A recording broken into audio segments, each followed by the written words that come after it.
Muy, muy buenos días, bienvenidas a una sesión más de Historia de México. En esta ocasión, pues vamos a ver lo que es la parte colonial de la historia de nuestro país y paulatinamente estaremos viendo lo que involucraría la independencia, ¿sale? Entonces, una va de la mano de la otra. En cuanto a manera de introducción, hemos de destacar que al referirnos al México colonial o la época colonial, pues estamos aludiendo a un periodo de la historia de nuestro país en las que formaba parte de el Imperio Español. Esto es consecuencia directa, pues, de este polémico tema denominado la conquista, ¿no?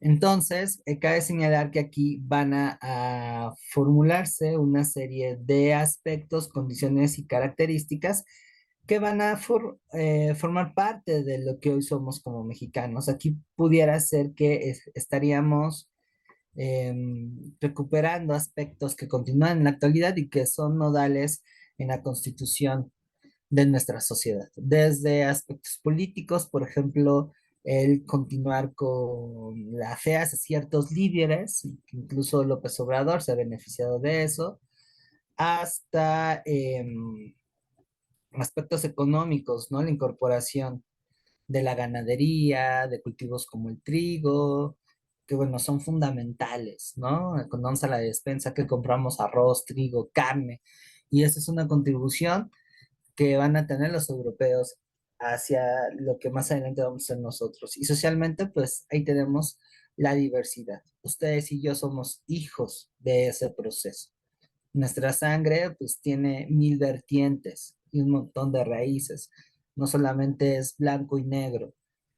Y, no, y además de eso, pues vemos el papel de instituciones representativas como la Iglesia Católica, no sé si lo han notado, pero está comenzando a haber una especie de renacimiento, por así decirlo, de un conservadurismo que tiene sus raíces en lo religioso.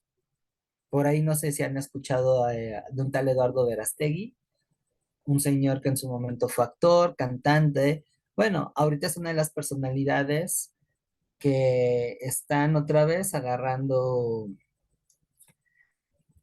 cámaras, que están acaparando cámaras, porque el señor pasó de la actuación del canto a la política, pero a diferencia de otras experiencias, el cuate es sumamente católico. Entonces, como si no hubiese transcurrido este proceso de laicidad, es decir, de separarnos de lo religioso en la historia de nuestro país, pues quiere volver a estas épocas en donde la idiosincrasia católica pues va a querer continuar, ¿no? Entonces, para ir matizando todas estas cuestiones, pues es necesario ir desmenuzando cómo se conformó la sociedad no hispana y eso pues también trae consigo culturales. Así es que los objetivos de esta sesión es reconocer la trascendencia de este periodo histórico en el devenir de nuestro país, conocer los diferentes elementos, más o menos algunos ya los cité, que van a definir al México colonial y la influencia que tiene en la sociedad actual. Hay una relación directa. Por último, las características sociales y culturales del virreinato, así como también sus semejanzas con lo que estamos viendo en el presente. Para entender estos procesos más allá del dato duro que pudiera venir en el examen, tenemos que generar un puente entre el pasado y el presente, ¿no? ¿Dudas acerca de lo que vamos a hacer en estos momentos, en esta primera parte de la clase, No, ¿no? no. Muy bien. Pues vamos a iniciar con la definición de lo que es el México colonial, como ya les había comentado en el pequeño preámbulo que hice al principio de la clase, pues va a ser una fase de historia de México que va a abarcar los territorios que hoy van a conformar el país, más algunas regiones de Estados Unidos que van a integrar una unidad política denominada Nueva España y que van a estar sujetas a la jurisdicción del Imperio Español en un periodo aproximado de 300 años. Ahora, algo que de alguna manera se ha mal enseñado en la escuela es que este proceso fue de la noche a la mañana, fue inmediato. Y la verdad es que no es así. Los diferentes elementos que van a conformar lo que sería la Nueva España van a irse agregando de pasito en pasito.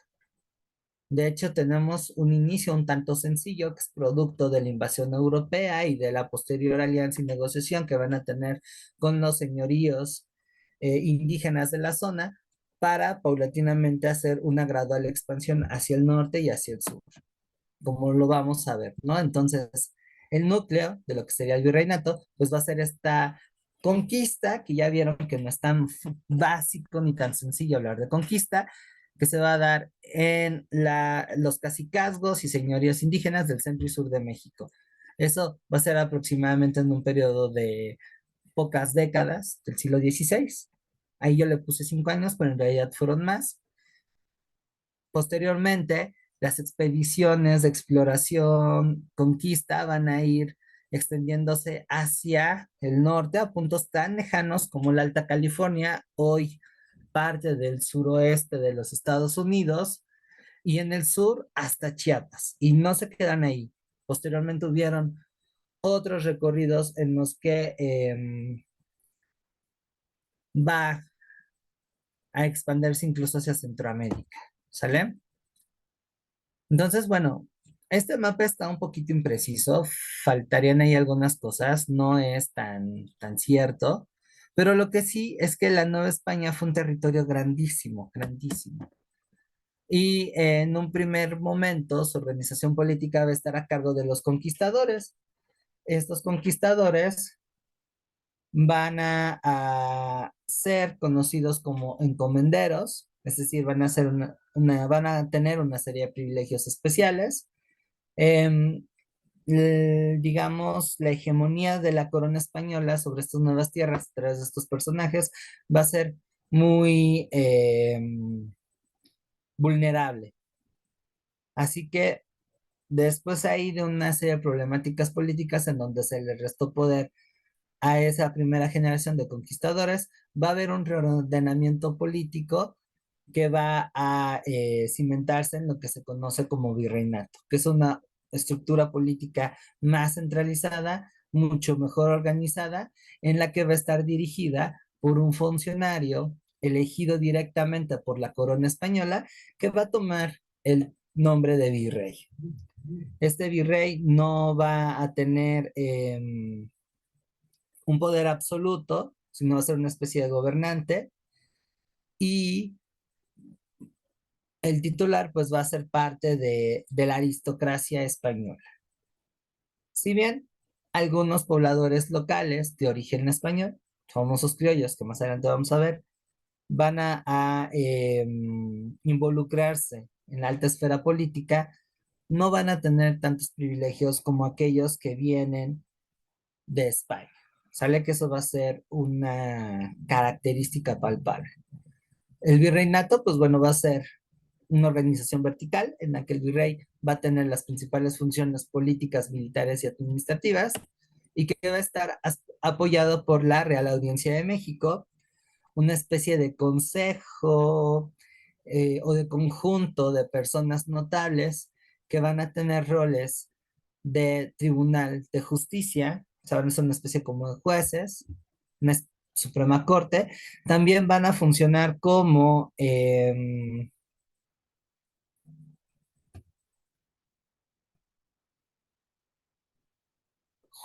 consejeros, ¿sale?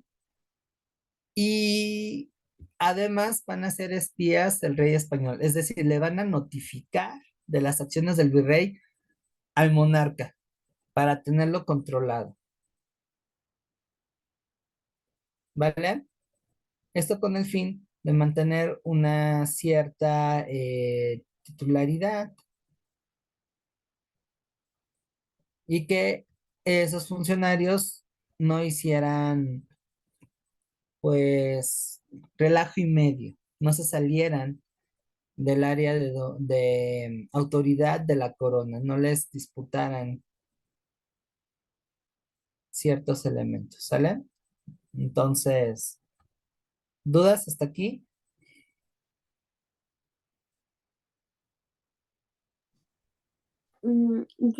Sí, una. Dime. Cuando hablamos de la Nueva España es lo que ahora actualmente es México. Sí, más algunos territorios que posteriormente van a pertenecer a los Estados Unidos. Ah, ok. Sí, Sí, no, nada más. definitivamente. Ujú. Vale, no te preocupes. Alexia, No, ninguna. bueno, redondeando estos aspectos políticos, no debemos de dejar de lado la eh, importancia que poseía el ayuntamiento. Ayuntamiento va a ser una institución política a nivel local que sí va a estar conformada por criollos y que van a tener un rol de mandar iniciativas de ley, algo así como mini congresos, pero que no van a tener esa función legislativa como tal, porque al final ellos no tienen el poder de decidir. En todo caso, era la Real Audiencia, el virrey y por supuesto la corona española a través del Real Consejo de Indias.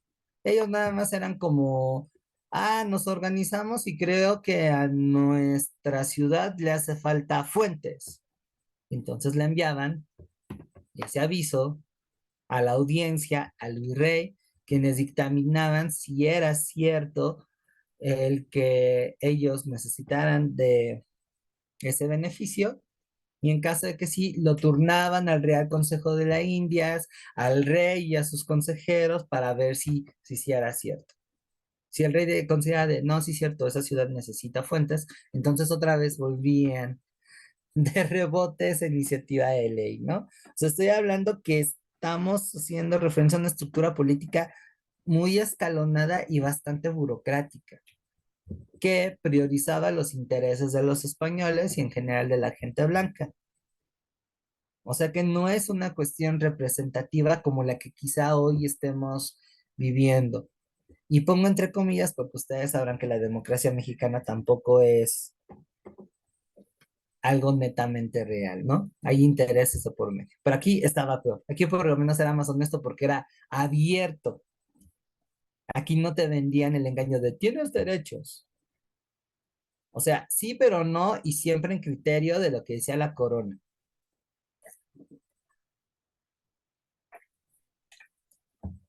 No como aquí que nuestros derechos se lo pasan a cada rato por el arco del triunfo. Y lo más triste es que están supeditados a una constitución. ¿Sale? ¿Dudas hasta aquí?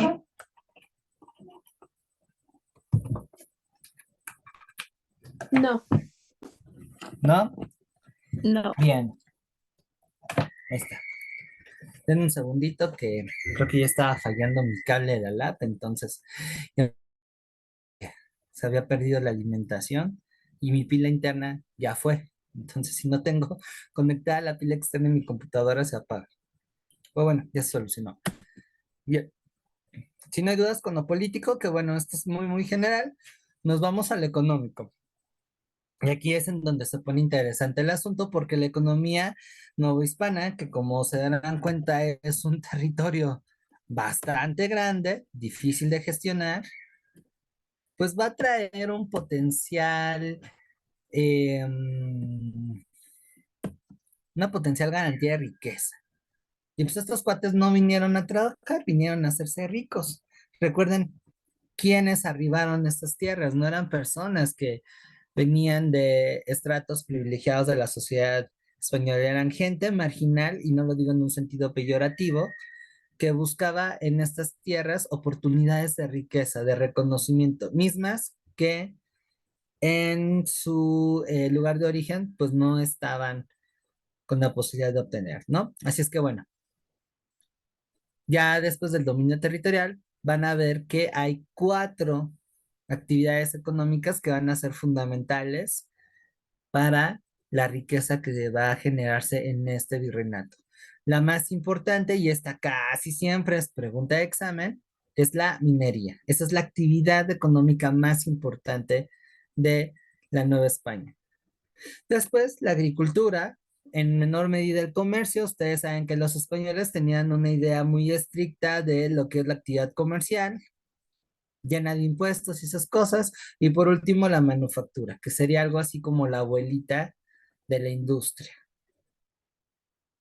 ¿Sale? Pero eso también está bastante descuidado, sobre todo porque, de acuerdo con las normas económicas de la época, se procuraba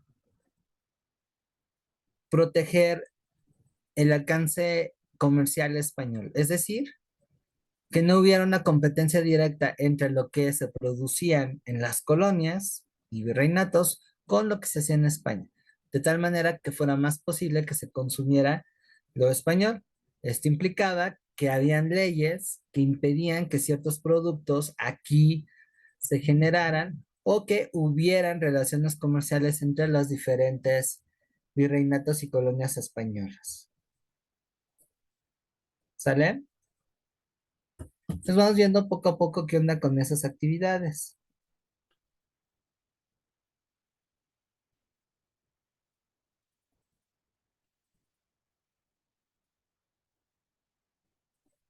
Muy bien.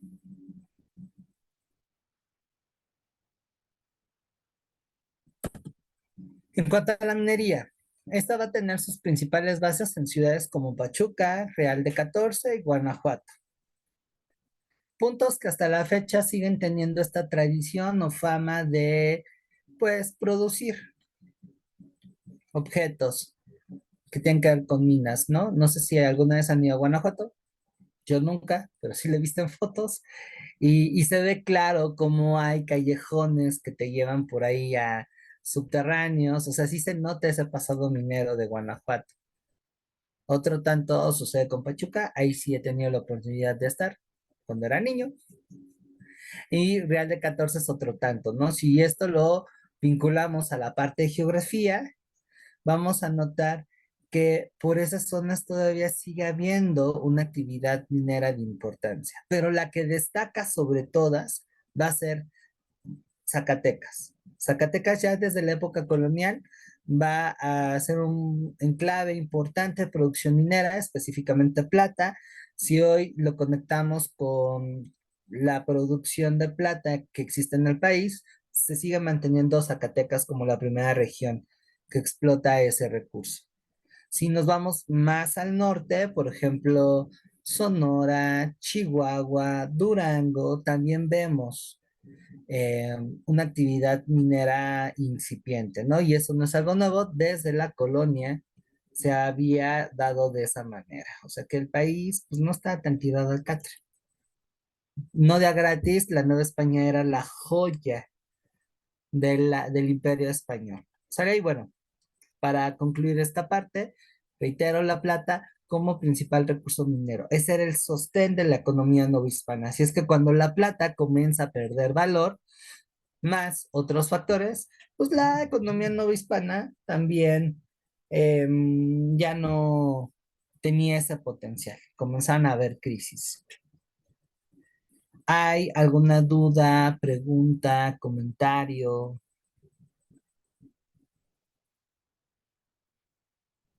No. No solamente que pues los españoles vinieron a invadir México y prácticamente los españoles pues impusieron sus políticas y su economía y Ujú. los mexicanos eran esclavos. Bueno, no, no, ahí hay que tocarlo con pincitas para evitar problemas de interpretación histórica. Sí, definitivamente es innegable el papel de los europeos como principales beneficiarios de estos recursos, porque monopolizaban la producción, obligaban a una explotación de trabajo, acaparaban la riqueza. Sin embargo, para poder hacer eso necesitas tener alianzas, necesitas tener relaciones. Entonces, una parte de esos beneficios, de alguna forma, se quedaban aquí, en una élite local que estaba integrada tanto por hijos de españoles que radicaban en la colonia, los famosos criollos. Habían criollos que eran sumamente ricos y que se beneficiaban de estas relaciones de poder. Muchos de ellos inclusive dieron origen a las actuales élites que hay en el país. O sea, hay una continuidad de poder, a pesar de que hubo una independencia, una revolución, hay una continuidad de quienes están arriba. Se hacen ahí un mapeo genealógico de quiénes son los Terrazas, los Fox, los Madero, que hoy siguen siendo los Durazo, que siguen siendo en la actualidad nombres importantes en la política mexicana. Híjole, en algunos casos llegas a conectar hasta la colonia. Y pues esto habla de un beneficio de cierta parte de la sociedad, de este aparato de poder, pero no fueron todos, no hubo movilidad. Es una élite que tristemente pues ha sido estancada. Pues sí me atrevo a decir que han sido los mismos de siempre, sin importar el color del partido. Otra cuestión va a ser que algunos grupos indígenas, por lo menos sus líderes, como parte de este mecanismo de estabilidad, pues van a verse beneficiados. No perdamos de vista el papel de los tlaxcaltecas, que fueron una pieza importante del proceso de conquista, ¿no? De conquistas entre comillas, y que esto implicaba reconocer ciertos privilegios. Con otras etnias hubo un reconocimiento de, ok, aquí no me meto porque está cañón juzgarte, te doy un poco de lana, ¿no? Pero como bien comentas, no los mexicanos como tal, sino otros estratos sociales, y ahí esto se explica por la organización social, pues van a tener toda la carga y toda la presión en la producción. Me estoy refiriendo a mestizos, indígenas, esclavos, mulatos y el resto de las combinaciones de estos grupos étnicos sociales, ellos sí van a tener ese peso, sí van a haber relaciones de desigualdad, de explotación, y bueno, eso lleva a entender por qué después estalla la independencia. Hay un malestar. Recuerden lo que vimos la sesión pasada. Bueno, tú no estuviste, Alexia, pero entre semana hicimos una revisión rápida de lo que fue la conquista y en las últimas láminas se observaba que hubieron rebeliones indígenas. Esto que está hablando, que aunque el aparato, la estructura política y económica marcaba ciertos concesiones, derechos, pues la mayoría está de la fregada, pocas oportunidades de vida, un alto nivel de explotación y desigualdad, no propiamente esclavos como tal, porque sí había un reconocimiento de derecho, por eso también ahí es importante la evangelización. O sea, si a ti te evangelizaban y te volvías cristiano, no te podían esclavizar. Y ahí, por ejemplo, el matiz entre esclavos negros, los negros no eran considerados seres humanos, que después se fue diluyendo la situación, no sé, ya esa parte, pero por lo menos en la primera etapa de la colonia, la esclavitud fue una institución que también tuvo su peso aquí. Y los negros, al no reconocerse que fueran seres con alma, pues no eran considerados seres humanos, no se podían evangelizar. Entonces sus derechos estaban completamente restringidos, muy distinto a los indígenas, que sí, muchos de ellos por estrategia política, por convicción, se convirtieron. Nótese aquí que la religión también va a ser un importante catalizador en ambos lados. Y entonces, bueno, ok, a las comunidades indígenas les damos las mercedes reales, que son estas ordenanzas de parte de los reyes, en donde protegían y reconocían por ahí ciertos derechos naturales, pero esto no les eximía a un nivel de explotación. Consecuencia, a lo largo de la colonia, tenemos gente descontenta porque sobre esos sectores hay una mayor carga de pagar tributos, de trabajar, o sea, ok, te reconozco que tienes parcelitas, pero ¿sabes qué? Tu comunidad me tiene que entregar por lo menos la mitad de lo que produzcas. Y además impuestos individuales. No sé, creo que se parece al SAT, creo que eran los abuelitos del SAT. Y eso que lleva a un descontentos. Y qué bueno que lo comentas porque aquí estamos viendo algo muy interesante. Lejos de ver lo político, lo económico y lo social como elementos aparte, como quizá ahorita estaba tomando el rumbo de la explicación, todo está conectado. Y esas condiciones llevan a explicar un fenómeno, en este caso el descontento de una parte de la sociedad no hispana. Y aquí pues también aprovechamos para sacar otra cosa también interesante. El malestar no se percibe justo en vísperas de la independencia. Ay, me hubiera venido disfrazado. Hasta apenas ahorita se me ocurrió. Tocaba el tema, estaban cerca si me hubiera disfrazado de Morelos. Ahí se los debo para la otra. Sino que va a ser un proceso. O sea, notamos, si esto fuera una curva, que hay momentos en el que la población estaba bastante enojada por lo que les acabo de referir. Hubieron conatos de violencia, ¿sale? Y esto se justificaba a partir de estas medidas y me llevo a clavarme, por ejemplo, en la explotación a partir de la agricultura que se daba en grandes terrenos que eran propiedad privada, que originalmente o primeramente se ajustaban a un modelo que se conocía como encomiendas y después eran las haciendas. Pero otra vez ahí vemos relaciones de poder en donde incluso el color de la piel llega a jugar un papel importante. Que bueno, ahí le pongo un poquito de freno para que no haya confusión y podamos tocarlo en la parte social. Pero más o menos sí pude atender tu duda, Flor. Sí, Va. Entonces, entramos con la agricultura, que sería la segunda actividad económica importante en el virreinato. Como les comentaba, es una situación de desigualdad, hay un acaparamiento de la tierra, o sea, aquí vemos también un problema que se ha ido dando a lo largo de la historia del país, la tenencia de la tierra y la posición de ella como un elemento de desigualdad. En el caso de la colonia, si bien se reconocían y hasta cierto punto se respetaban la titularidad de los derechos de las comunidades indígenas, bueno, no todas, de algunas, eso no dejaba de lado que hubiera un acaparamiento de parte de algunas familias que formaban a su vez la élite de la colonia. ¿Sale? Y la encomienda es como el inicio del todo, que básicamente se le daba al conquistador que sobrevivió a estas campañas de conquista.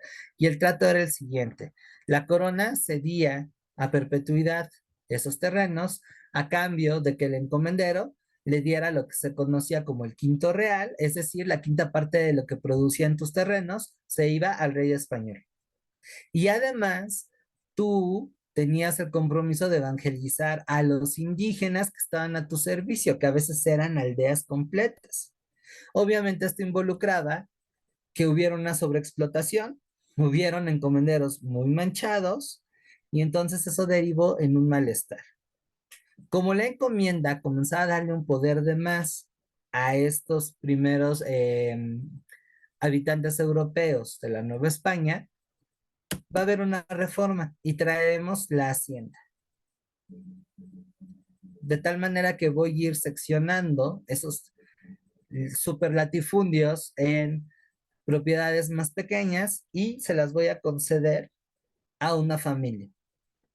De tal manera que originalmente no se pudiera heredar. Eso después se cambia. Va a haber una reforma en la que otra vez se permitió que el titular de la propiedad le heredara a su descendencia esos terrenos. Pero en un primer momento no, la hacienda no se heredaba, se moría el titular y la corona española decidía a quién se le daba esos terrenos. En algunos casos quedaba en la familia, que era lo más casual, en otros sí había una variación, ¿no? Ahora, la distinción que tiene la hacienda respecto a la encomienda es el hecho de que aquí vemos que es una unidad económica mixta. Son grandes propiedades que van a tener como principales tareas proveer a las ciudades y a las minas tanto de productos agrícolas como de productos ganaderos. Van a ser como supergranjotes. En algunos casos también llegaron a implementar talleres de manufactura, es decir, tenían a sus artesanos produciendo una serie de bienes específicos. Va a ser, insisto, un elemento de desigualdad en tanto que va a permitir a las familias que pertenecen a la élite novohispana acaparar cada vez más tierras. Y no solamente aquí vemos una cuestión de la tierra, sino también de monopolio comercial. Aquí hay una franca desventaja con respecto a las comunidades campesinas, que no tienen este potencial de producción, que no tienen estos privilegios, y entonces en algunos casos incluso se daba la venta de los terrenos. Y esto provocaba que las haciendas se fueran cada vez más grandes. ¿Sale? ¿Dudas hasta aquí? ¿No? No. No, Bien, ahora continuando con esta parte del económico, pues vamos a ver que la Nueva España se va a insertar a una red de comercio internacional. Limitada, monopólica, sí, sin duda alguna, pero ya al final estamos hablando de circuitos comerciales de carácter mundial. Era como una especie de preglobalización o algo más o menos así. En el caso de la Nueva España, que por cierto, América aquí vemos que cobra importancia en el desarrollo del capitalismo, pues va a conectarse con lo que es el Extremo Oriente a través de la nao de China y con Europa a través del contacto comercial entre el puerto de Veracruz con Sevilla, Cádiz, no me acuerdo cuál otro, pero principalmente con esos dos. Eso nos habla de que ya me- la Nueva España está integrada a un círculo comercial de carácter mundial. En el caso de la CNAO de China, pues es el vínculo que tienen Manila y Acapulco. Y aquí se pone bien interesante el asunto porque de las Filipinas, que eran una colonia española en Asia, mandaban barcos cargados con productos de ese lado del mundo, seda, cerámica, etc., etc., etc. Iban a Acapulco, en donde había un intercambio, o sea, el barco que de Acapulco que se regresaba a las Filipinas traía productos no hispanos. Lo que se quedó aquí a lomo de asno, literal, a través de la arriería, que eran estos transportistas de la época, van a llevar los productos y va a empezar a haber un intercambio comercial. En algunos casos los van a dejar, en otros van a integrar productos locales, van a haber ciudades que van a ser puntos de fuga de estas relaciones comerciales. La más importante, evidentemente, es Ciudad de México, y ya de ahí se transportaba a Veracruz, en donde se daba este switch, ¿no? O sea, ahí mandamos, ahí llegan productos que vienen de Europa y lo que viene de Asia y América se embarca hacia ese lado del mundo. Es una cuestión bien compleja, pero muy interesante. Aquí cabe señalar también que la piratería, pues sí, va a ser una actividad como solemos verlas en las películas, de llegan, atacan a puertos, violan chamaquitas y la pasan bien o la pasan mal. Pero además de eso, su principal papel eran ser traficantes. Los piratas eran como los falluqueros. O sea, esos que en los tianguis te consiguen productos a muy bajo precio. O sea, más que una cuestión como de bandolería, los piratas tenían un papel comercial, pero digamos que era el mercado negro de esa época. Y era entendible porque pues, los impuestos estaban por las nubes. Acuérdense que no estamos bajo una época en la que había un libre intercambio comercial. Era muy difícil en la Nueva España adquirir, por ejemplo, productos de Francia o de Inglaterra que para acabarlas de amolar eran rivales de España. Entonces, ¿qué hacían los piratas? Traficaban, además de violar chamaquitas y robar la plata. ¿Sale? Es muy interesante el papel ahí de la piratería. Es más económico que otra cosa. ¿Sale? ¿Dudas hasta aquí? No. desde entonces fue cuando empezó a existir todo lo pirata. Sí, pero aquí la palabra pirata pues tiene otra connotación. No es un artículo chafa de algo original, sino más bien es un producto original, pero que tú vas a adquirir sin pagar los impuestos que conllevaba. Sí, pero hay una conexión, justamente. Está muy interesante este rollo, ¿no?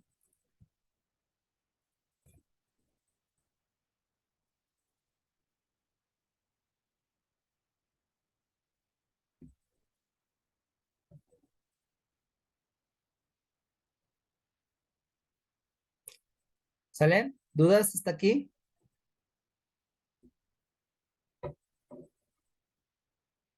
No, ¿No? Muy bien.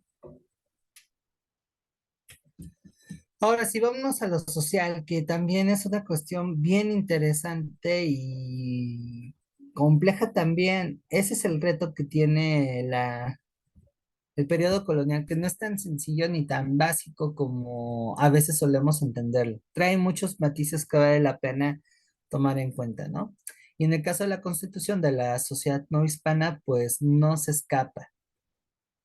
Por un lado, va a haber un integrismo étnico entre las comunidades que conformaban este colectivo, lo cual contrasta mucho, por ejemplo, con lo que hacen ingleses y franceses. Si nosotros vemos ahí el proceso de colonización que llevan a cabo estas naciones, no hay una mezcla étnica entre poblaciones locales y ellos, son muy puristas. Y eso lo vemos un poco con los Estados Unidos. Acuérdense cómo se constituyeron las colonias inglesas de América del Norte. Puro güerito y no me integro con indígenas o con negros. Que hasta la fecha, ¿no? Hay problemas de racismo por allá muy fuertes. Y aquí también, pero más bien como de closet. Está muy extraño el racismo aquí en México. Acá, no, acá ¿qué sucede? Que incluso llegan a haber matrimonios estratégicos. Y esto hasta lo vemos con la primera generación de conquistadores. Malinsky, por ejemplo, además de ser amante de Cortés, fue esposa de dos conquistadores españoles.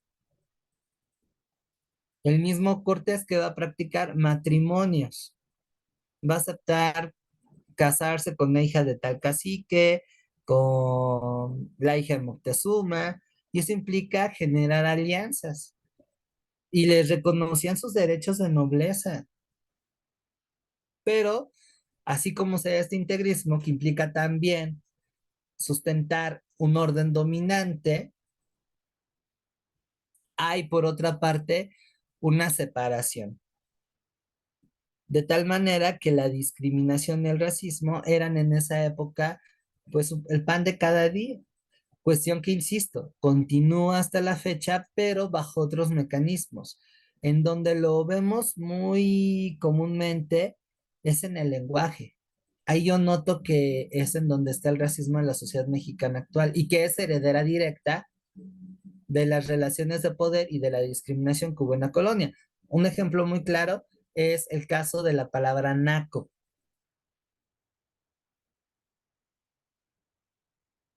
Naco es la síntesis de una palabra de Totonaco, que es el nombre de una etnia que está al norte de Veracruz. Y sí, desde la colonia se da esta relación de que Naco es una persona que tiene costumbres muy rústicas, vulgares, que no posee más una gran inteligencia, que tiende a ser abusivo, vulgar, violento, de baja ralea, como dirían por ahí. Y hasta la fecha ese es en nuestro imaginario lo que tenemos como naco, pero en el fondo hay una cuestión racista, además porque no se refiere a un grupo blanco, por ejemplo, ¿no? Y aquí, pues bueno, no, para nada no me lo tomen a mal, yo no tengo presunciones de europeo, nada por el estilo, pero no se relaciona a alguien como yo. Que quieran o no, pues sí tengo dos que tres elementos medio caucásicos, que no me hacen para nada mejor o peor a nadie, ni siquiera me llenan de orgullo, es herencia genética de mi familia. Aquí le hablamos de naco a personas de color, específicamente morenas.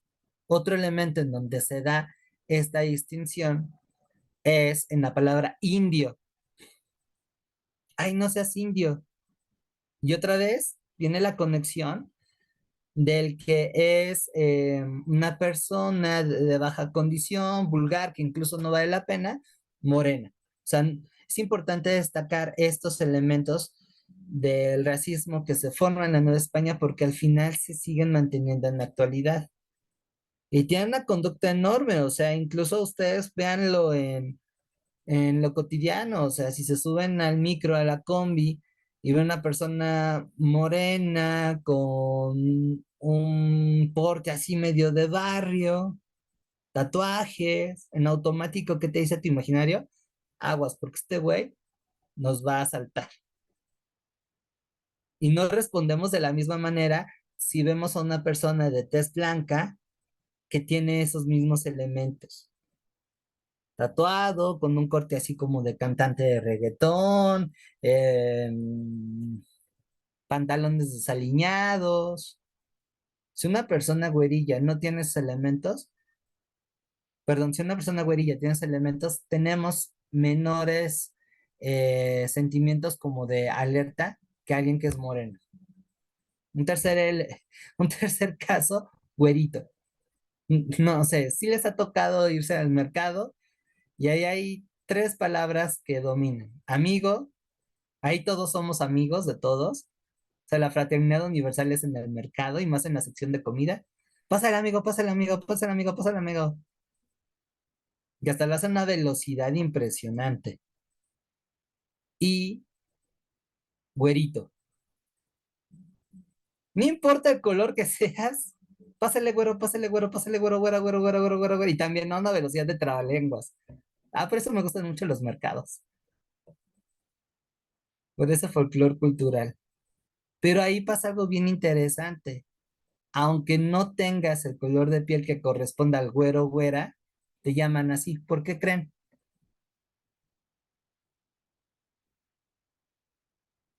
Ahí hay una conducta racista muy particular.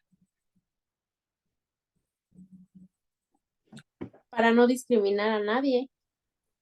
No, y se explica históricamente. En los mercados, quien pagaba era la persona blanca. Usualmente las mujeres, porque ustedes sabrán que se dedicaban a esto del hogar. Entonces, si eras de clase acomodada, te llevabas a tus sirvientes, que obviamente eran morenitos, pues a cargar, pero ¿a quién le tenías que ofrecer el producto para que te lo compraran? Al blanquito o a la blanquita. Entonces de ahí se constituyó esta costumbre del güero, güera, porque pues no sabes el nombre. Entonces güero, güera, don, doña, que es un término que implica de güey, o sea, eres de la alta cuna, don Francisco, doña, o sea, un signo de respeto. Y marchante, que esa es otra palabra que también es muy común en los mercados escuchar. Pásale marchanta. Y los marchantes y marchantas eran los güeritos, los que pagaban. A ellos se les ofrecía la probadita. ¿Ustedes creen que al moreno? Este compa no me va a comprar, este güey no es cliente. A ese no hay que ponerle atención, a que traiga la marmaja. Entonces vean cómo hábitos que continúan en la actualidad tienen una extracción que nos ayudan a entender cómo se constituía la sociedad. Otro elemento muy importante que quiero destacar es el papel y la influencia de la Iglesia Católica. Está muy interesante porque son criterios morales que perviven en la actualidad y que se transmiten, por ejemplo, hasta en cuestiones como el rol de género o la forma en que interactuamos con aspectos como por muestra de ello nuestra sexualidad. Muchos de los prejuicios que giran en torno a la sexualidad, en torno a los vínculos afectivos, en cómo nos educan, en esos elementos, vienen de una moral católica. Y esto se explica porque en esa época la Iglesia Católica tenía un peso enorme en la regulación de las relaciones sociales.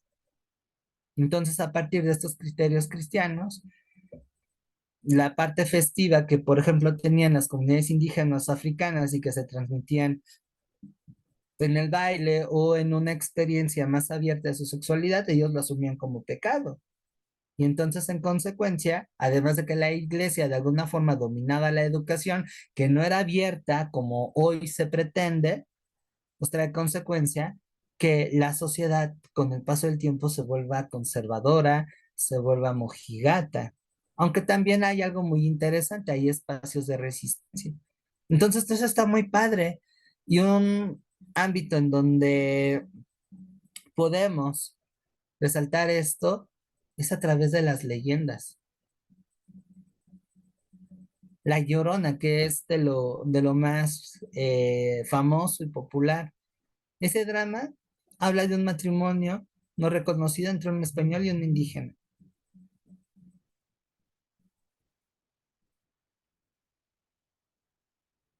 Y ahí está la impronta de la Iglesia Católica.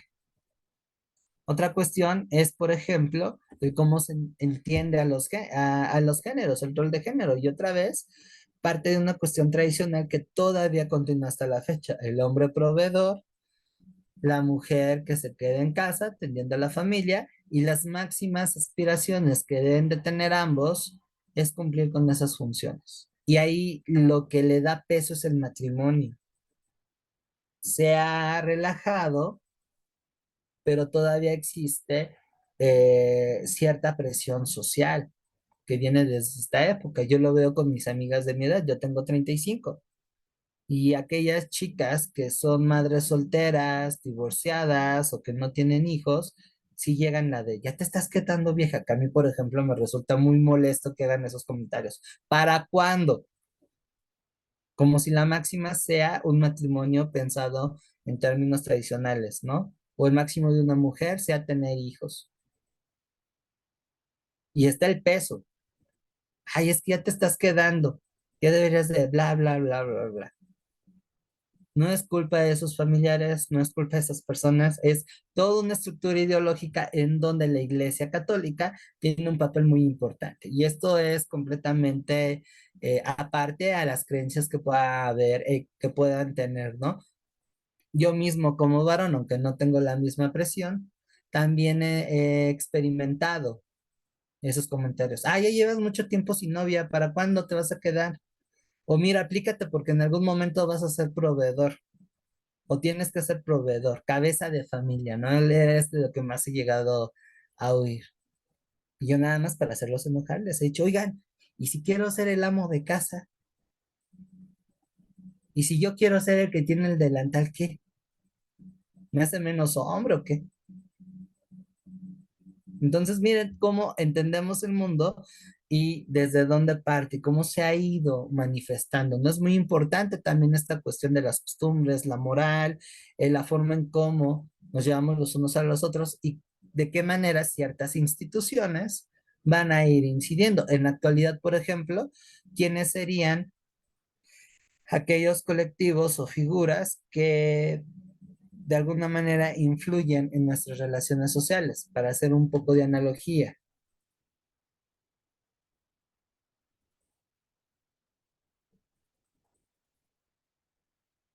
¿Quién dictaminaría para que X o Y persona modelara sus aspiraciones?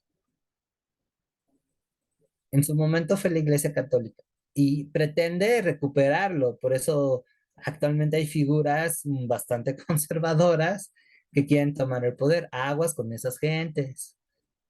Eduardo Verástegui y Sonidos de Libertad. Aguas con gente como el PAN. Y ojo, esto lo estoy diciendo sin ser fan de Morena. De hecho, me chocan por igual. Pero sí hay que ver que tienen esas tendencias. Ahora, ¿quién está cumpliendo ese rol de modelar expectativas, valores? Los papás. Vean más allá. Que eso es interesante porque en la actualidad estamos viendo varios puntos de conflicto generacional, ¿eh? Sí, los papás, pero no tanto.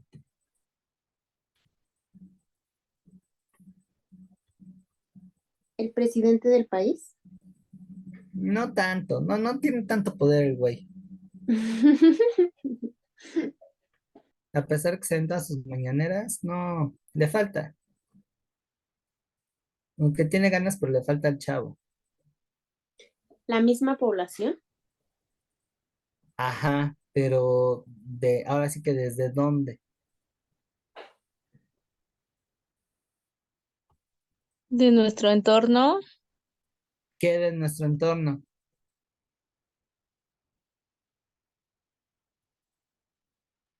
Cómo vivimos y cómo queremos vivir. En eso inciden, pero ¿quién? Nosotros. Bueno, fuera. No, a veces es bueno revisar desde dónde vienen las decisiones que van moldeando nuestro proyecto de vida y nuestras aspiraciones. Sí, hay algo importante, pero les voy a dar mi ayudadita. En la actualidad, quienes de alguna manera son estos amplificadores de valores, ideologías, que al final sustentan un orden establecido, acuérdense lo que vimos en las primeras clases de historia universal, todo orden se justifica y se sustenta a partir de una serie de ideas que se vuelven mandatos y que tienden a través de diferentes procesos y mecanismos a ser interiorizados por la población. Ojo, no quiere decir que seamos tontos o que no tengamos capacidad de decidir, que a veces sí nos pasamos, pero bueno, tenemos ese potencial, ¿no? Sin embargo, hay todo un aparato estructural que te dice o que te dicta mandatos del deber ser y que tú llegas a asumir como si fueran tuyos, pero que si vamos más allá, a veces esos son los que generan raíces que nos llevan a frustración, devaluación, etc, etc. Voy a poner un ejemplo. Voy a quemar a mí mismo. Total, nadie me ve en YouTube. Es el espacio más solitario de la web. Tengo 35 años, vivo con mis papás. Enfrento la precariedad económica como muchos otros de mi edad, o incluso más jóvenes o más viejitos. ¿Vale? He sentido la presión que a veces es reproducida por comentarios de familiares, padres, amigos, incluso hermanos, de que ante esa condición de carreras, tiene 35 años, pues se quedó eh, marginado, por así decirlo, desfasado de un modelo de vida, porque en teoría el mandato del deber ser para la gente de mi generación es que tú ya tienes que vivir aparte, es que tú ya tienes que tener o un trabajo sólido o tener un negocio que te dé, en la medida de lo posible, un mayor poder de consumo. Ah, porque el reconocimiento que te va de la mano con el poder adquisitivo es una figura importante para tu realización. Y si no estás así, es más, hasta en cuestiones tan personales como buscar pareja, llega a afectar. Porque entonces no eres un chico autónomo, no eres un partido, pues, ¿no? O como dicen ahora, que parece como entrevista de trabajo, no tienes un perfil. Entonces son una serie de elementos que vienen desde afuera, que si yo no le doy una revisada, y creo que tú estuviste, Flor, en uno de los talleres de habilidades psicológicas en donde también me iban a mencionar, pues los terminas interiorizando y te empieza a generar angustia, malestar, depresión y un montón de cosas.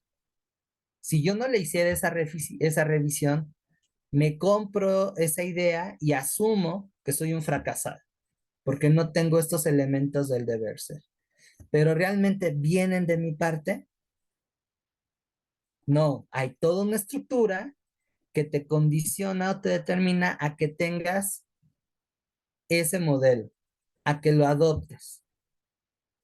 Aquí espero no hablar de más, pero yo lo veo de manera analógica con la presión que tienen las chicas de ser independientes, empoderadas, etc, etc, etc, lo cual me parece loable, es más, era justo y necesario, apoyo esa moción, pero por lo menos a como lo están acomodando ahora, es solamente un modelo, un estereotipo.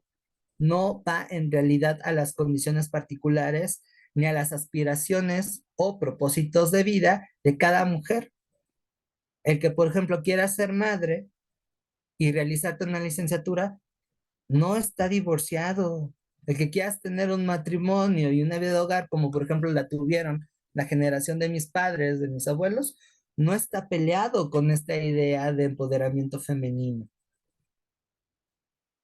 Quieras o no quieras tener hijos, no está peleado, al contrario, pienso yo que es una decisión subjetiva y que les vaya bien.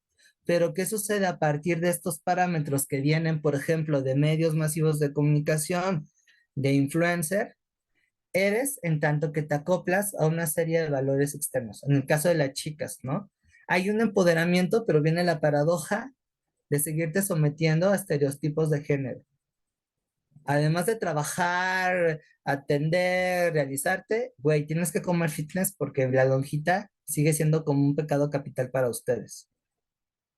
Y no eres una mujer realizada si no tienes una vida fitness. Entonces, si no analizamos eso, terminamos sometidos a que en este caso, y yo lo veo con algunas amigas, pues me tengo que ir al gimnasio, me tengo que ir a la dieta, me tengo que ir, y vaya, pero no hay que perder de vista el sentido. Entonces, si le hacemos un análisis crítico a esto, hay todo un modelo de presión que te está llevando hacia ese punto, pero que no viene de parte tuya. Entonces, ¿quiénes son esos amplificadores de valores? Toda esta estructura que viene de los medios masivos de comunicación, estos modelos que parten de la educación misma, o sea, ahorita yo tengo un tema con un modelo que se llama competencias, que si le hacemos una revisadita es completamente comercial, va en función de un rendimiento, no de una realización plena y de una educación crítica de parte del individuo. Ahorita está muy en boga gente con, bueno, cuestiones como Shark Tank, Carlos Muñoz, Jorge Clary, todos estos vatos que sí son muy retóricos, pero que hacen referencia a eres en tanto que te realizas a través de ampliar tu poder de consumo. Y eso choca con las desigualdades que estamos enfrentando en la actualidad.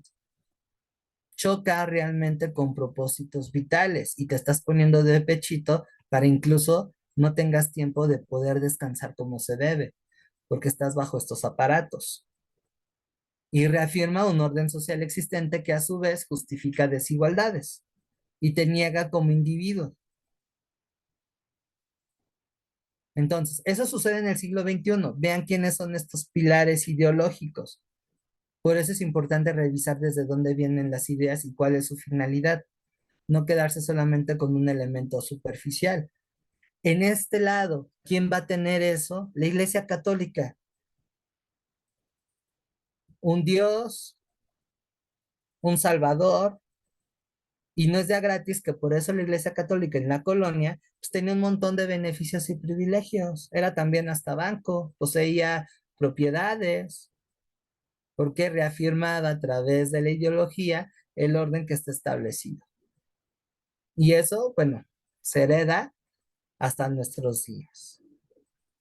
¿Sale? Entonces, ¿vieron cómo se conecta todo este entramado? Espero que con esto no haya detonado momentos de depresión y de crisis existencial, ¿no?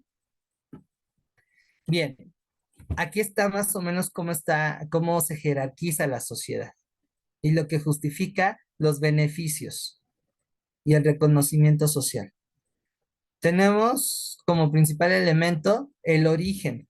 Esta es una típica sociedad de antiguo régimen.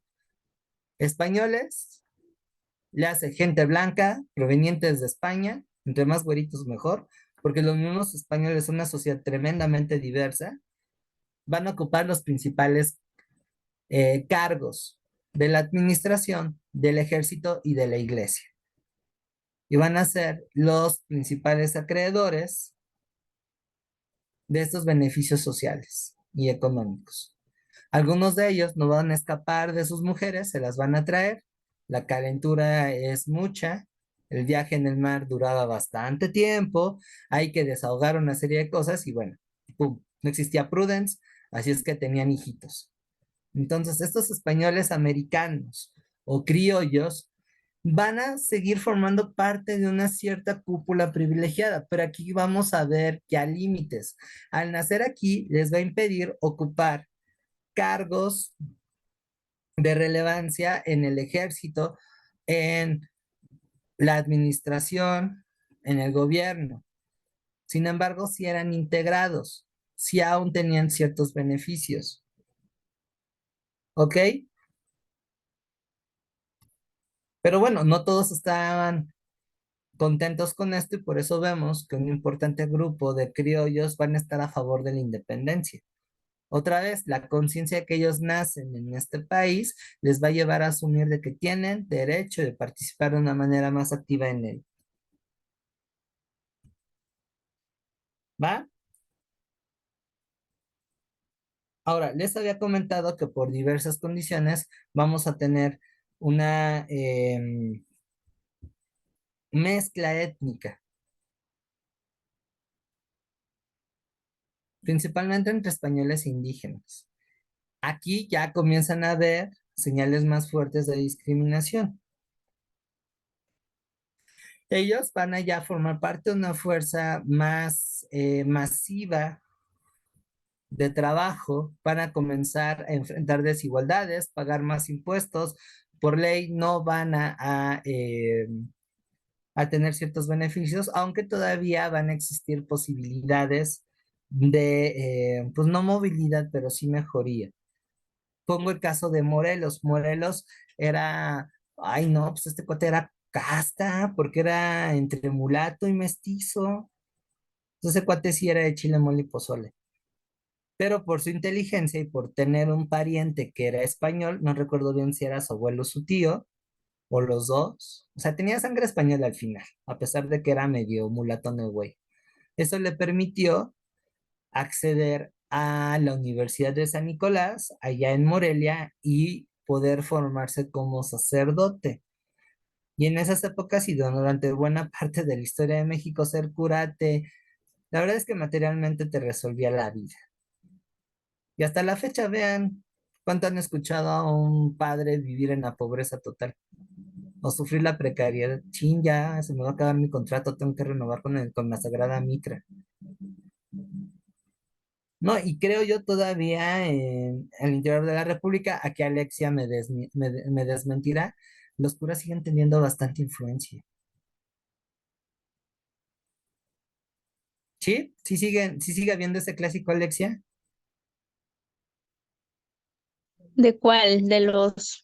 De los curas como si fueran los influencers del pueblito. Hay que hacerle caso al sacerdote, ¿no? Ándale, por ejemplo, por acá en Xochitl, en la Ciudad de México, sí sigue habiendo todavía esa presencia, ¿eh? Y el Aquí en interior de la algunas partes. República, en algunas partes, Sí, es que, bueno, yo casi no voy a la iglesia ni nada de eso, así que no estoy muy pero no te ven alejada feo. de eso. Sí.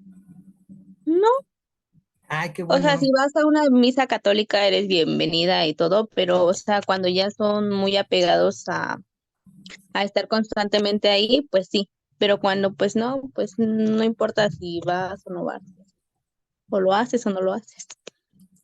Ah, mira, qué bueno, porque, Yo creo, perdón, ajá, que sí, adelante. ya pasó un poco eso, porque antes sí, por ejemplo, mis papás sí eran nacido con cada 8 días a misa, y hay que, por ejemplo, mi mamá en, ¿qué? Sábado de Gloria no nos dejaba prender el radio ni la tele, creo No, que era en ni Viernes podíamos Santo, barrer. Ah, jueves y creo que Viernes sí, Santo. creo que sí. Ajá. Entonces, antes sí tenían como bien marcados esos días, bien marcados el ir a misa, pero ahorita yo tampoco. Y ya muchos niños hacen su primera comunión si quieren, si no, no la hacen, y ya como que ya se está perdiendo eso.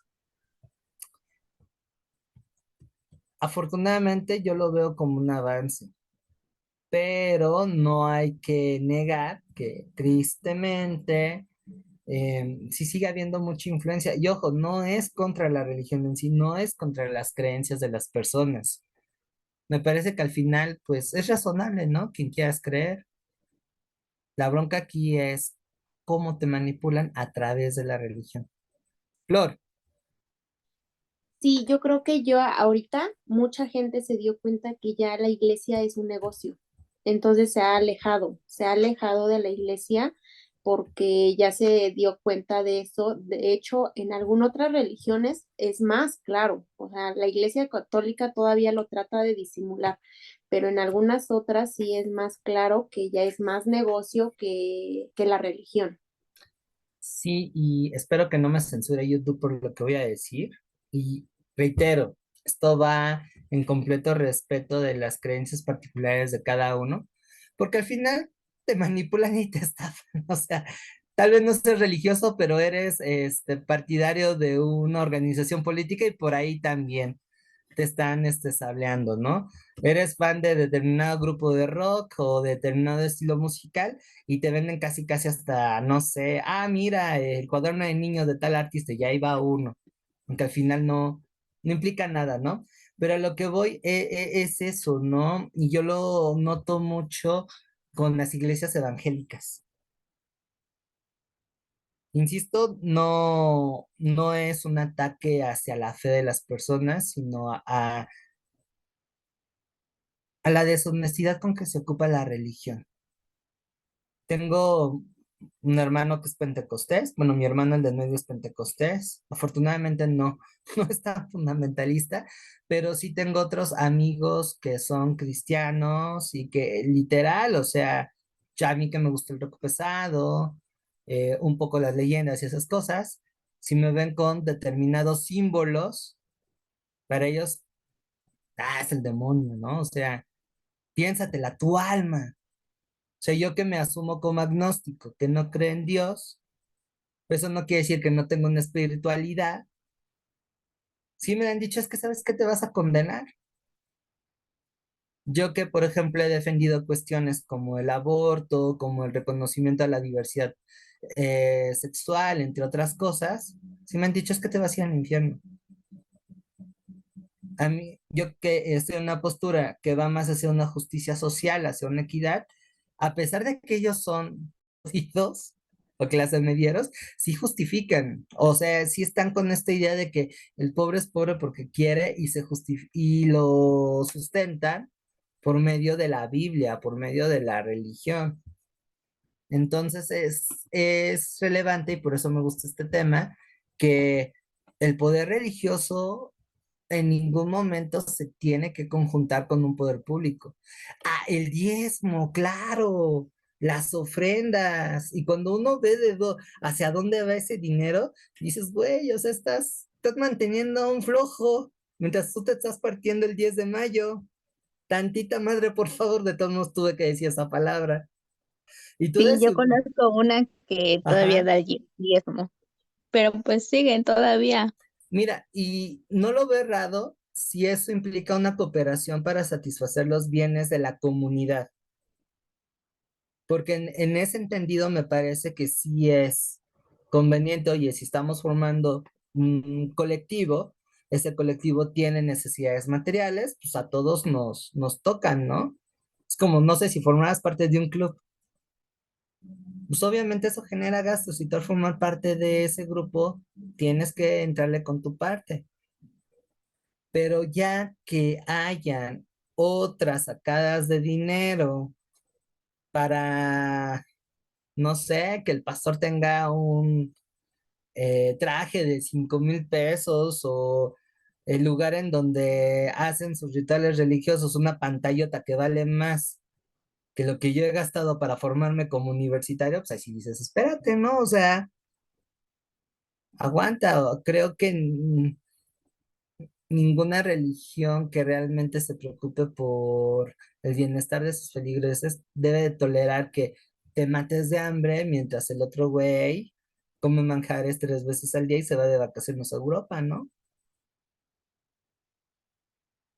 Y el miedo, esa es otra cosa que también traemos, el miedo. No, ya ahí nos metimos a un tema interesantísimo. Y si quieren conocer más, hace poco leí un artículo que a mí me llenó de pavor, en donde el poder religioso, sobre todo el evangélico, está agarrando ya dimensiones como lo que vemos en Estados Unidos, que ya son muy lacos y toda la cosa, pero los pastores son rockstars e influyen en las decisiones políticas de sus feligreses.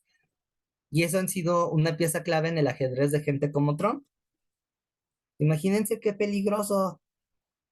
Y que en América Latina ya está empezando a ver este fenómeno. Por eso a mí me prende focos rojos gente como este señor, el que hizo Sonidos de Libertad, porque ese güey es un ultra. Y si le damos tantito chance a ese tipo de gente, nos va a echar para atrás avances que ya hemos tenido, que me parecen básicos o esenciales, y que, por ejemplo, aquí no se han visualizado, ¿no? Por eso es importante aprender historia, hijos. palabra de Dios. Va, bueno, aquí vemos un poco más o menos estas mezcolanzas. Hay que tener suficiente tiempo o demasiado tiempo libre para poder hacer esta clasificación. O sea, los nombres están chistosísimos. Y hay una canción que me gusta mucho porque critica el racismo, pero está inspirada en la Organización Social de la Nueva España. Se las puse a mis chavos que están en bachillerato, pero se las voy a compartir a ustedes. Hablando de poesía, es una de las letras más ingeniosas que he oído en cuanto al manejo de lenguaje. Y ocupan esto, así es que si en algún momento quieren recordar cómo estaba clasificada la sociedad no hispana, oigan esa canción de La Maldita Vecindad. Dato cultural, el baterista que escribió la letra es historiador. Así es que no pongan a un historiador en una banda de rock y luego escribir canciones porque saca este tipo de temas. ¿Sabes? Miren, nada más, cosas muy... Esto me gusta mucho. Son cuestiones tan cotidianas que siguen en el presente. Otro aspecto interesante, algunos alimentos eran considerados de baja monta, mal vistos. El pulque, por ejemplo. Y hasta la fecha el pulque sigue teniendo cierto prejuicio. Otro, a favor del vino, de la cerveza, que son más europeos, y güey, sí, tómate el vino. Otro tanto es, por ejemplo, bueno, cultivos como el amaranto. El amaranto decían que era un alimento para animales y no para humanos. El nopal, por ejemplo. La tortilla misma en su momento también recibió discriminación. La tortilla es para gente vulgar, güey. Come pan. ¿Y qué sería México sin la tortilla, sin el amaranto, sin el nopal? Vámonos con la cultura, ya para ir cerrando esto. La cultura no hispana va a tener tres momentos definidos que va a ir en relación con los siglos en que se desarrolla este periodo. En el siglo XVI y XVII vamos a tener la influencia del barroco. El barroco va a ser una corriente artística que va a estar saturada em, en el detalle. Va a ser muy rebuscado. Un ejemplo en arquitectura, pues es la fachada de la Catedral Metropolitana de la Ciudad de México. Allá, ahora sí que allá en tu ciudad, mi querida Alexia, tienes el convento de Santo Domingo. Es más o menos de ese periodo. Y si ustedes se fijan en las columnas, en las entradas de la iglesia, no hay espacio que esté en blanco. Es más, si llegan a mirarlo fijamente, les llega a cansar la vista del tamaño del detalle. Digo, aquí no lo pude ampliar más porque si no se distorsionaba, pero la próxima vez que vayan al Zócalo, ya sea en Oaxaca, ya sea en Ciudad de México, y se topen de frente, en el caso de aquí, los que vivimos en la ciudad, con la Catedral Metropolitana, en el caso de Alexia, ahí en el Templo de Santo Domingo, vean de frente la fachada, sostengan la mirada y después de un ratito se van a cansar. Y esto es por el exceso de detalles. El barroco es una corriente artística muy padre, pero también un tanto rimbombante. Lo podemos ver también en la pintura. Ocupa colores oscuros que generan, no sé, como cierto miedo. Vean las esculturas que sacan afuera de las iglesias en la época de Semana Santa, sobre todo cuando son la visita de las siete casas. O sea, yo si veo de frente una figura de Jesús flagelado, sí me hago del baño del miedo. El nivel de detalle, la verdad. Y de niño, de hecho, me daba miedo entrar a las iglesias. Por lo mismo. Me parece muy agresivas las pinturas, ¿no? Pero bueno, tiene una función. Acuérdense que el arte también tiene una carga pedagógica, sobre todo cuando estamos con culturas con las que no compartimos idiomas e ideas. Entonces, ¿cómo comienza a hacer comparativos o similaciones? A través del arte. Y el barroco aquí va a tener ese poder, ¿va? Entonces, en el siglo XVI va hacia esa tendencia,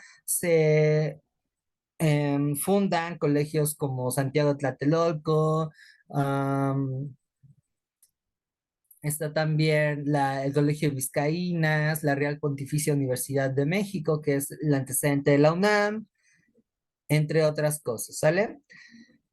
Luego en el siglo XVII hay como una crisis existencial y el barroco va a tender hacia un sentido de evadirse del mundo, pero también aquí tenemos las primeras expresiones de racionalidad, de explicar las cosas de una manera más objetiva.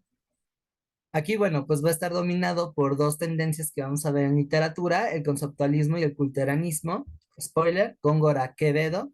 Después les voy a hablar de esa rivalidad que está peor que el Pumas América.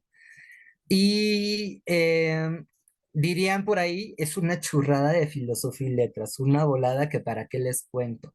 Pero también en el siglo XVII es el momento en donde más brilla la cultura novohispana. Y ahí les voy a hablar de mi amor platónico, Sor Juana Inés de la Cruz. Sí, si me topo una mujer como ella, rebelde, medio bisexual, que cocina rico, científica y filósofa, yo sí le ofrezco matrimonio, ¿eh? Yo sí me caso. Un mujerón. Y esta, pues bueno, hasta le entró a la música. No de a gratis, es la décima musa, ¿no? Una de las mentes más brillantes de la sociedad no hispana de la época. No fue la única. Tenemos también a Carlos Sigüenza Góngora, que además la hizo de científico, astrónomo, historiador. Y eso que no había precariedad laboral, ¿no? Era el mil carreras. También está Juan Luis de Alarcón, que va a destacar en el teatro. Y en el siglo de XVIII tenemos un cambio de tendencias. Sí va a permanecer el barroco, pero va a aparecer otra que, digamos, es la expresión artística que va a acompañar al siglo de las luces, el neoclasicismo, recuperación del canon de Grecia y Roma, un poco más organizado el asunto, tratar de darle más detalle. Y como ejemplo de ello, ahora que vengas a la Ciudad de México, Alexia, visita esta parte. Estamos, bueno, esta foto es la foto de Carlos IV, que fue un rey de España que va a gobernar entre fines del siglo XVIII y principios del XIX, en pleno furor del neoclasicismo. Y bueno, aquí se ve la influencia, el güey parece emperador romano, tiene su cosplay, hasta con la coronita de laureles, su espada. Si esto lo comparan con la estatua de algún emperador romano, se parece mucho. Y es porque se intenta recuperar esa influencia. En arquitectura está el Palacio de Minería también, que de hecho es el que está enfrente. O sea, es un poco más sobrio, pero al mismo tiempo intento darle un peso más elegante. La Academia de San Carlos en educación, que por cierto luego les llegan a preguntar de eso, es otra institución educativa que va a resaltar. ¿Sale? Y bueno, ya para el siglo XIX pues vendría lo que sería el romanticismo. ¿Dudas con el arte novohispano? ¿Cómo se configuró? Las tendencias, algunas personas importantes. A todo este desarrollo que vinieron a realizar los españoles, todo este proceso es la época colonial. Ujú, unos Ah, 3 siglos. Ahora, les estoy hablando tendencias artísticas, güey, que desarrollaron las élites. No hay que perder de vista el arte popular, la gente abajo, la cultura también es un espacio de resistencia. Entonces, las verbenas que disfrutamos en las kermeses, en las fiestas de los santos patronos de nuestros pueblos, la religiosidad popular que me parece fascinante, que también vemos en las iglesias, porque una cosa es el canon y otra cosa y es como lo maneja uno. Y si algo me gusta del catolicismo latinoamericano es que es bien fiestero. Los castillos, las danzas prehispánicas que están ahí afuera cada vez que cumpleaños la Lupe, entre otras cosas. Esa es una manera en cómo en esos espacios los vencidos van a generar a resistir y va a continuar su cultura. Día de Muertos, que es la fiesta pues, más emblemática de la cultura mexicana, aquí se va a empezar a formar. Y aunque tiene un origen medieval, Día de Muertos no es prehispánico, Día de Muertos se desprende de una festividad europea medieval que se llama la fiesta de todos los difuntos, que ni siquiera es española, es del sur de Francia. Pero aquí pasa algo bien fregón, llega al país y se vuelve una pachanga con la muerte, en donde se combinan elementos ceremoniosos, más europeos, españoles, y todo el peso de la cosmovisión prehispánica que venía dándose desde antes de la invasión. Pero sí, la fiesta es de origen europea. Incluso la manera en cómo se hacen los altares, que todavía en algunas casas se respeta, el que no sé si la han visto, pero es por estratos. Eso viene de la fiesta original europea, pero aquí se combinó con el cempasúchil, aquí se combinó con volver a interpretar a la muerte desde un aspecto más festivo. Si ustedes confrontan esa, porque además es una fecha que conmemora el mundo católico en general. Si ustedes lo ven, incluso en otras partes de América Latina, es más solemne, más de guardo un cierto luto, de una manera muy ceremoniosa, recuerdo a mis seres queridos y hasta ahí. Y acá en México es el único lugar en donde nos vamos a velar, nos vamos a tomar en la tumba del familiar, nos vamos a cotorrear. Y eso está bien padre porque implica como que restarle miedo a la muerte. Y eso que además tiene que ver con una cuestión de renacer, es de aquí. Ese hilillo cultural que tal vez sea menos de todo lo que implica Día de Muertos, es prehispánico. Entonces vamos, como estas comunidades que vencieron, que fueron vencidas, van a explotar estos huecos desde la cultura para permanecer, para darle una continuidad a su identidad y eso está padrísimo y se mantiene hasta la fecha. Ahí tenemos en los géneros de música popular, o sea, en el rock, por ejemplo, que es de origen anglosajón, muy europeo, sí, muy padre, pero tienen a proyectos como el Tri, que lo ajustaron 100% a una judicatura pues bastante mexicana, que bueno, me cae mal ya Alex Lora por vendido. Otro tanto es Caifanes, que intenta hacer ahí puenteos musicales con tradiciones más populares mexicanas, no de a gratis ya tocan con la Sonora Santanera, que a los puristas no les gustó eso, o utilizan también ciertas nociones de banda, de polka, que son ritmos de aquí, bueno, no de aquí, pero sí muy populares en México, o ya de plano así los intensos que recuperan cuestiones indígenas, ¿no? O sea, es un continuo, es un continuo. Una cosa es lo que te dicen arriba, que otra vez es el deber ser, y otra es cómo los colectivos de abajo, la periferia, los que están marginados, tratan de reinterpretar ese simbolismo para incluso ponerlos como un estandarte de batalla. Y como puenteo de lo que vamos a ver el día de la mañana, del día de mañana, pues está Guadalupe. Guadalupe es un caso fascinante. O sea, sí tiene un impacto religioso, pero en la Virgen se refleja este sentir y esta colectividad que vienen de abajo. O sea, ahí fue una acción muy inteligente del Curidago, porque no es manipulación. Es conozco tus mecanismos de resistencia y ocupo un símbolo para que te comprometas en la lucha. Es algo bien, bien, bien interesante, ¿no? Y bueno, y al final tenemos las reformas borbónicas con un palumpa. No, no es un asistente de Charlie, la fábrica de los chocolates, aunque sí se parece. Ese rey ha de haber sido su primo o algo así de los Umpalumpa. Niéganmelo. Sí, sí, sí le da un aire. Sí, sí, sí, faltan el respeto a Felipe V. Bueno, la idea de las reformas borbónicas va con la finalidad de tratar de reorganizar el Imperio Español que andaba pasando un mal momento y eso va a tener un impacto en la Nueva España porque implica una restricción a las aspiraciones políticas de los criollos que ya más o menos habían conquistado algunos espacios, implicó la elevación de los impuestos, lo cual a la gente de abajo no le gustó para nada, reafirmó este carácter de discriminación que ya existía y además va a dar una reorganización territorial al territorio, a lo que es el virreinato. Después de la aplicación de las reformas borbónicas, las provincias, que serían como la antesala de los actuales estados de la República, se van a volver intendencias. Fíjense qué interesante, antes de esto yo pensaba que intendente era una persona que se dedicaba a la limpieza de una oficina o de un hogar, pero no, en esta época el intendente es el jefe político de un territorio, algo así como un equivalente a gobernador.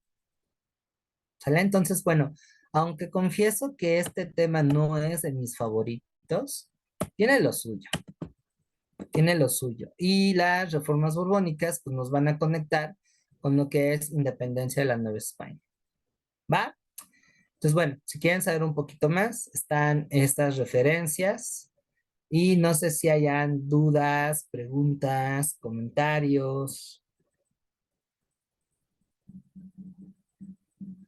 No, ¿no? Bueno, pues por mi parte es todo. Nos vemos el día de mañana, que se va a poner más bueno el chismecito, porque en literatura vamos a empezar a ver corrientes literarias, que es el contenido que más me gusta de esa materia. Así es que hago así, pongo cara de enamorado, no es por obsesivo o algo así, es que ese tema me mueve cañón y además independencia de la Nueva España. ¿Sale? Bueno, cuídense mucho, espero que estén bien, descansen, bonito sábado, gracias, hasta mañana. hasta Gracias, mañana, igualmente. Hasta bye, mañana. Adiós. adiós.